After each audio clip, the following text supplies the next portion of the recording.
السلام علیکم ورحمۃ اللہ وبرکاتہ۔ آج سے ہم آپ صلی اللہ علیہ وآلہ وسلم کی سیرت پڑھیں گے۔ آپ صلی اللہ علیہ وآلہ وسلم کی پیدائش سے لے کر آپ صلی اللہ علیہ وآلہ وسلم کے وصال تک کے تمام حالات جاننے کی کوشش کریں گے کہ آپ صلی اللہ علیہ وآلہ وسلم کی زندگی کیسی تھی۔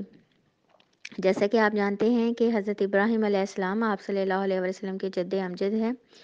حضرت ابراہیم علیہ السلام کے دو بیٹے تھے، ایک حضرت اسحاق علیہ السلام اور دوسرے حضرت اسماعیل علیہ السلام۔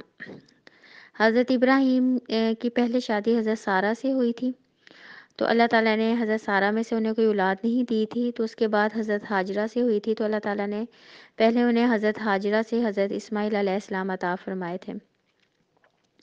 جب حضرت اسماعیل علیہ السلام پیدا ہوئے تو کچھ عرصے بعد اللہ نے حضرت ابراہیم علیہ السلام کو حکم دیا کہ وہ حضرت ہاجرہ اور حضرت اسماعیل علیہ السلام کو مکہ کی وادی میں چھوڑ آئیں۔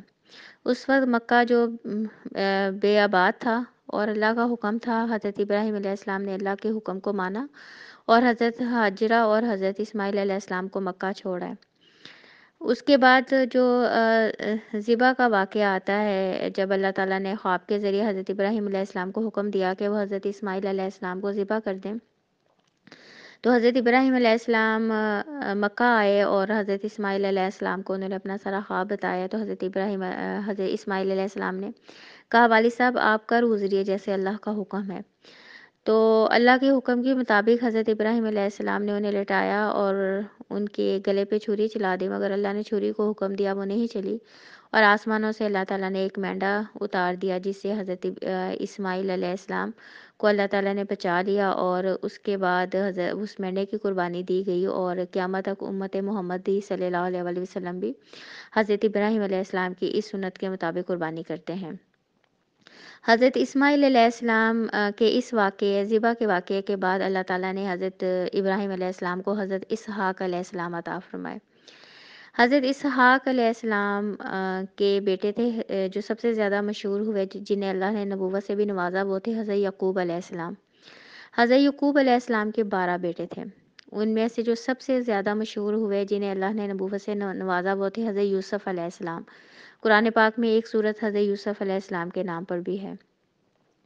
اسی طرح پھر آگے حضرت موسیٰ علیہ السلام، حضرت داؤد علیہ السلام، حضرت سلیمان علیہ السلام، حضرت عیسیٰ علیہ السلام اور حضرت زکریا، حضرت یحییٰ، بہت زیادہ انبیاء کرام آئے کہ سب سے زیادہ جو انبیاء کرام آئے وہ حضرت اسحاق علیہ السلام کی نسل میں سے آئے۔ اور اللہ تعالیٰ نے جو 4 کتابیں نازل فرمائی ہیں ان میں سے 3 کتابیں حضرت اسحاق علیہ السلام کی اولاد میں سے اولاد پہ اللہ تعالیٰ نے نازل فرمائی، جیسے جو تھی تورات، زبور اور انجیل۔ تورات حضرت موسیٰ علیہ السلام پر، زبور حضرت داؤد علیہ السلام پہ، اور انجیل حضرت عیسیٰ علیہ السلام پر اللہ تعالیٰ نے نازل فرمائی۔ حضرت اسماعیل علیہ السلام کی نسل تو آگے چلتی رہی مگر اللہ تعالیٰ نے ان کی نسل میں سے کوئی نبی مبعوث نہیں فرمایا۔ اللہ تعالیٰ نے حضرت اسماعیل علیہ السلام کی نسل میں سے آخری نبی حضرت محمد صلی اللہ علیہ وآلہ وسلم کو مبعوث فرمایا۔ اب حضرت اسحاق اور حضرت اسماعیل علیہ السلام آپس میں بھائی تھے، اور اللہ تعالیٰ نے تورات اور انجیل میں لکھا ہوا تھا کہ جب آخری نبی آئے گا، اور ان کی کتابوں میں آپ صلی اللہ علیہ وسلم کا نام بھی مینشن تھا، جیسے انجیل میں احمد نام تھا، اور حضرت موسیٰ علیہ السلام کی کتاب میں بھی تھا کہ جب وہ آخری نبی آئے گا تو اس پہ ایمان لانا ضروری ہے۔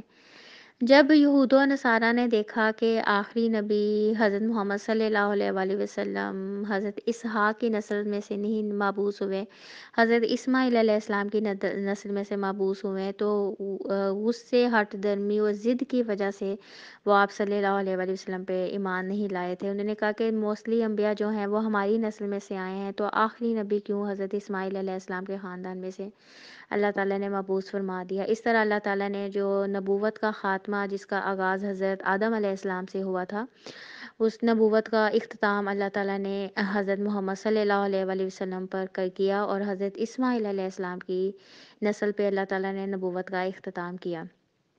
یہ تھا تھوڑا سا آپ صلی اللہ علیہ وآلہ وسلم کا بیک گراؤنڈ۔ اب ہم جاننے کی کوشش کرتے ہیں کہ آپ صلی اللہ علیہ وآلہ وسلم کی سیرت کیسی تھی۔ آپ صلی اللہ علیہ وآلہ وسلم کا جو ہے شجرہ نسب وہ 21 واسطوں سے جا کے ملتا ہے۔ عدنان سے، اور پھر عدنان کا آگے جا کے ملتا ہے حضرت اسماعیل علیہ السلام کی نسل سے۔ آپ صلی اللہ علیہ وآلہ وسلم کی والدہ کا نام آمنہ تھا، اور ان کے والد وہب بن عبد المناف بن زہرہ بن کلاب تھے۔ یہ وہی کلاب ہیں جو والد کی طرف سے آپ صلی اللہ علیہ وآلہ وسلم کے نسب نامے میں بھی آتے ہیں۔ کہا جاتا ہے کہ ان کا اصل نام عروہ یا حکیم تھا، لیکن وہ کتوں کے ذریعے باکثرت شکار کھیلا کرتے تھے، اس لیے کلاب کے نام سے مشہور ہو گئے۔ عربی میں کلاب کتوں کو کہتے ہیں۔ آپ صلی اللہ علیہ وآلہ وسلم کا قبیلہ آپ صلی اللہ علیہ وسلم قبیلہ قریش سے تعلق رکھتے تھے، جو پورے عرب میں سب سے زیادہ معزز قبیلہ تھا۔ قریش دراصل فہر بن مالک یا نضر بن کنانہ کا لقب تھا، بعد میں اس کی اولاد اسی نسبت سے مشہور ہوگی۔ یوں تو اس قبیلے کے ہر دور میں بہت اہم ہستیاں رہی ہیں، لیکن قصہ کو ایک منفرد مقام حاصل ہوا۔ اس کا نام زید تھا۔ وہ بچپن میں یتیم ہو کر والدہ کے ساتھ شام کے قریب ایک قبیلے میں جا بسا تھا اور وہیں پلا بڑھا تھا، لیکن جوان ہو کر مکہ آ گیا اور کچھ دنوں کے بعد خانہ کعبہ کا متولی بن گیا۔ یہ قبیلہ قریش کا پہلا شخص تھا جو خانہ کعبہ کا متولی تھا۔ متولی ہونے کا مطلب یہ ہے کہ اس کے ہاتھ میں خانہ کعبہ کی کنجی ہوتی تھی، وہ جس کے لیے جب چاہتا خانہ کعبہ کا دروازہ کھولتا تھا۔ اور قریش کے لوگ مکہ سے باہر آباد تھے، اس لیے وہ قریش کے لوگوں کو مکہ کے اندر لے کے آیا اور مکہ کے اندر اس نے انہیں آباد کیا۔ نیز اس نے حاجیوں کے لیے میزبانی کا طریقہ بھی ایجاد کیا۔ وہ حج کے دنوں میں بڑے پیمانے پر کھانا تیار کراتا اور چمڑے کے بڑے بڑے حوضوں میں کھجور، شہد، کشمش سے میٹھا شربت بنواتا اور حاجیوں کو پیش کرتا۔ اس نے خانہ کعبہ کے شمال میں دارالندوہ کے نام سے ایک گھر بھی بنایا تھا، جو قریش کی اجتماعی سرگرمیوں کا مرکز تھا۔ یہی ان کی پارلیمنٹ بھی تھی اور اسی میں وہ شادی وغیرہ کی اجتماعی سرگرمیوں کے لیے پلاننگ بھی کرتے تھے۔ قریش کا جھنڈا اور کمان بھی قصہ کے ہاتھ میں ہی تھا، چنانچہ لڑائی کا جھنڈا اس کے سوا کوئی نہیں باندھ سکتا تھا۔ وہ بڑا کریم اور عقلمند تھا۔ قریش اس کی ہر بات کو مانتے تھے۔ آپ صلی اللہ علیہ وآلہ وسلم کا خاندان۔ آپ صلی اللہ علیہ وآلہ وسلم کا خاندان آپ کے پردادا ہاشم کی نسبت سے ہاشمی خاندان کہلاتا ہے۔ ان کو قصہ کے مناسب میں حاجیوں کی میزبانی کا منصب بھی حاصل ہوا، جو ان کے بعد ان کے بھائی مطلب کی طرف منتقل ہو گیا۔ مطلب کے بعد پھر ہاشم کی اولاد کو یہ منصب حاصل ہوا اور اسلام کی آمد تک انہی کے ہاتھ میں رہا۔ ہاشم اپنے زمانے کے سب سے عظیم انسان شمار ہوتے ہیں۔ انہیں وادی بطحا کا سردار کہا جاتا ہے۔ وہ روٹی توڑ کر گوشت اور شوربے میں بھگوتے اور لوگوں کے کھانے کے لیے چھوڑ دیتے تھے۔ چونکہ عربی میں اس طرح کسی چیز کو توڑنے کو حشم اور توڑنے والے کو ہاشم کہتے ہیں، اس لیے ان کا نام ہاشم پڑ گیا، ورنہ ان کا اصل نام عمر تھا۔ قریش تجارت پیشہ تھے۔ ہاشم نے ان کے لیے جاڑے میں یمن اور گرمی میں شام کا تجارتی سفر بھی منظم کیا، اور اس کے لیے وہ مختلف ملکوں میں سفر کر کے جاتے تھے، جس کا ذکر سورۃ قریش میں بھی ملتا ہے۔ ہاشم ایک بار تجارت کے لیے شام جاتے ہوئے یثرب مدینہ منورہ سے گزرے تو وہاں بنو عدی بن نجار کی ایک خاتون سلمہ بنت عمر سے شادی کر لی اور کچھ عرصہ ٹھہر کر ملک شام واپس چلے گئے اور وہیں سرزمین فلسطین کے مشہور شہر غزہ میں انتقال کر گئے۔ ان کی روانگی کے وقت سلمہ حاملہ تھی۔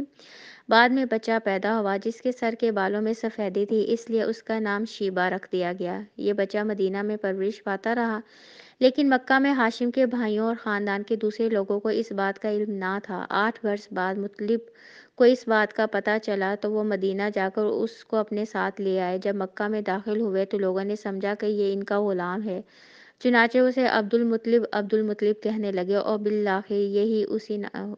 بالآخر وہ اسی نام سے مشہور ہو گئے۔ عبد المطلب بہت خوبصورت اور عظیم تھے۔ ان کے دور میں ان جیسا کوئی نہیں تھا۔ وہ قریش کے سردار اور مکہ کے قافلہ تجارت کے ذمہ دار بھی تھے۔ وہ بہت زیادہ فیاض تھے۔ ان کے دسترخوان میں مسکینوں، جانوروں، چڑیوں کے کھانے کے لیے ہر وقت چیزیں موجود ہوتی تھیں۔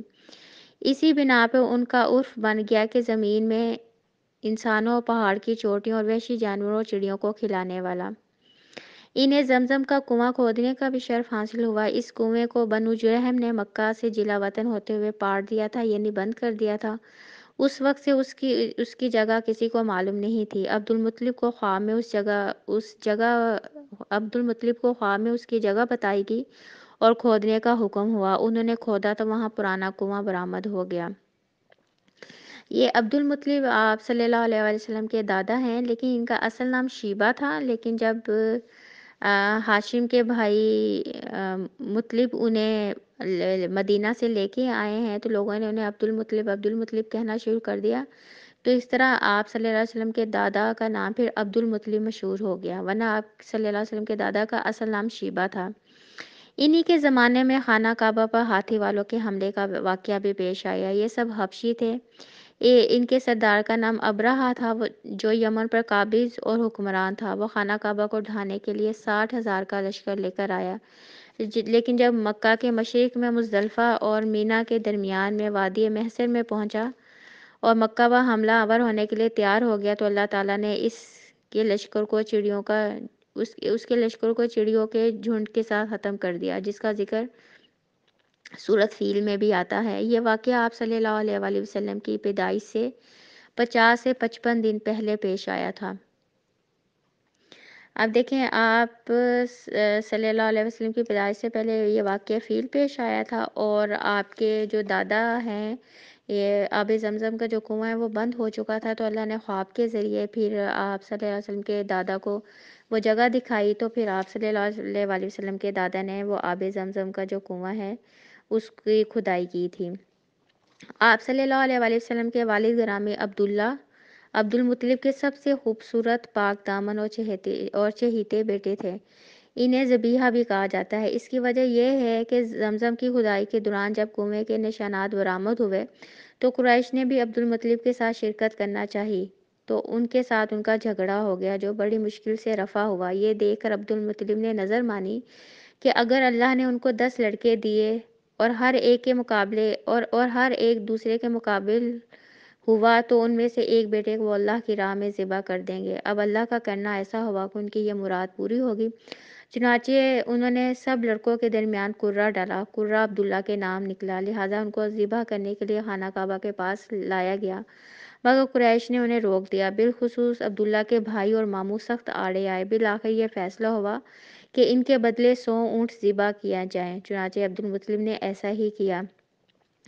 اس لیے آپ صلی اللہ علیہ وآلہ وسلم کو 2 ذبیحہ کی اولاد کہا جاتا ہے۔ ایک دفعہ حضرت اسماعیل علیہ السلام تھے اور ایک بار آپ صلی اللہ علیہ وآلہ وسلم کے والد عبداللہ۔ اس طرح آپ کو 2 فدیے دیے گئے۔ بزرگوں کی اولاد بھی کہا جاتا ہے، کیونکہ حضرت اسماعیل علیہ السلام کو مینڈے کا فدیہ دیا گیا اور آپ صلی اللہ علیہ وآلہ وسلم کو 100 اونٹوں کا۔ عبداللہ کی شادی آمنہ بنت وہب سے ہوئی، جو اس وقت قریش کی سب سے بلند پایہ خاتون تھی۔ ان کے باپ وہب بن بنو زہرہ کا سردار اور عالی نسب تھا۔ آمنہ شادی کے بعد امید سے ہوگی۔ ادھر کچھ عرصہ بعد عبد المطلب نے عبداللہ کو تجارت کے سلسلے میں مدینہ یا شام بھیجا۔ واپسی پر وہ مدینہ میں انتقال کر گئے اور انہیں اسی جگہ دفن کر دیا گیا۔ اس وقت آپ صلی اللہ علیہ وآلہ وسلم پیدا نہیں ہوئے تھے۔ باقی انشاءاللہ تعالی ہم کل دیکھیں گے۔ سبحان ربک رب العزت عما یصفون وسلام علی المرسلین والحمد للہ رب العالمین۔ ربنا تقبل منا انک انت السمیع العلیم وتب علینا انک انت التواب الرحیم۔ سبحان ربک رب العزت عما یصفون وسلام علی المرسلین والحمد للہ رب العالمین۔